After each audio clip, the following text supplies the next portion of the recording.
Matthieu 10.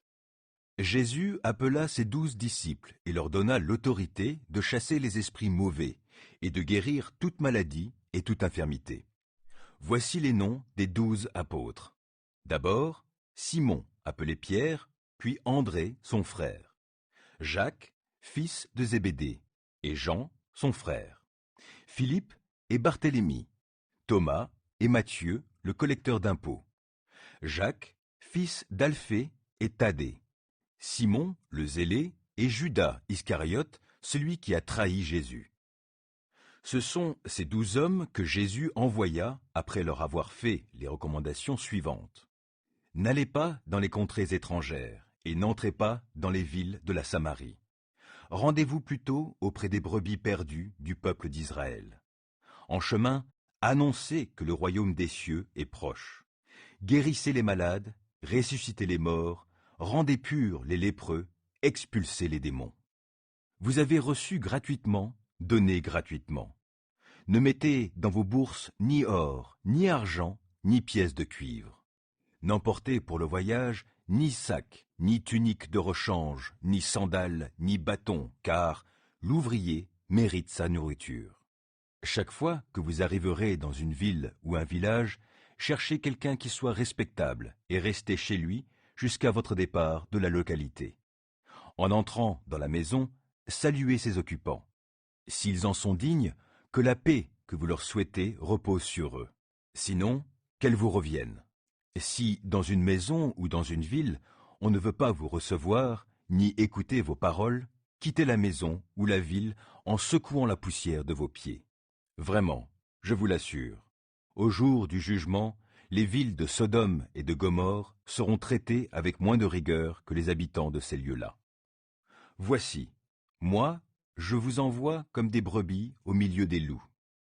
Soyez prudents comme des serpents et innocents comme des colombes. Soyez sur vos gardes, car on vous traduira devant les tribunaux des Juifs et l'on vous fera fouetter dans leurs synagogues. On vous forcera à comparaître devant des gouverneurs et des rois à cause de moi, pour leur apporter un témoignage, ainsi qu'aux non-juifs. Lorsqu'on vous livrera aux autorités, ne vous inquiétez ni du contenu, ni de la forme de ce que vous direz, car cela vous sera donné au moment même. En effet, ce n'est pas vous qui parlerez, ce sera l'Esprit de votre Père qui parlera par votre bouche. Le frère livrera son propre frère pour le faire condamner à mort, et le père livrera son enfant. Des enfants se dresseront contre leurs parents et les feront mettre à mort. Tout le monde vous haïra à cause de moi, mais celui qui tiendra bon jusqu'au bout sera sauvé. Si l'on vous persécute dans une ville, fuyez dans une autre. Vraiment, je vous l'assure, vous n'achèverez pas le tour des villes d'Israël avant que le Fils de l'homme vienne. Le disciple n'est pas plus grand que celui qui l'enseigne, ni le serviteur supérieur à son maître. Il suffit au disciple d'être comme celui qui l'enseigne, et au serviteur d'être comme son maître. S'ils ont traité le maître de la maison de Béelzébul, que diront-ils de ceux qui font partie de cette maison? N'ayez donc pas peur de ces gens-là, car tout ce qui est tenu secret sera dévoilé, et tout ce qui est caché finira par être connu. Ce que je vous dis en secret, répétez-le en plein jour. Ce qu'on vous chuchote dans le creux de l'oreille, criez-le du haut des toits. Ne craignez donc pas ceux qui peuvent tuer le corps, mais qui n'ont pas le pouvoir de faire mourir l'âme. Craignez plutôt celui qui peut vous faire périr corps et âme dans l'enfer. Ne vend-on pas une paire de moineaux pour un sou? Et pourtant, pas un seul d'entre eux ne tombe à terre sans le consentement de votre Père. Quant à vous, même les cheveux de votre tête sont tous comptés. N'ayez donc aucune crainte, car vous avez plus de valeur que toute une volée de moineaux. C'est pourquoi celui qui se déclarera pour moi devant les hommes, je me déclarerai moi aussi pour lui devant mon Père céleste. Mais celui qui aura prétendu ne pas me connaître devant les hommes, je ne le reconnaîtrai pas non plus devant mon Père céleste. Ne croyez pas que je sois venu apporter la paix sur terre. Je ne suis pas venu apporter la paix, mais l'épée. Oui, Je suis venu opposer le fils à son père, la fille à sa mère, la belle-fille à sa belle-mère. On aura pour ennemis les gens de sa propre famille.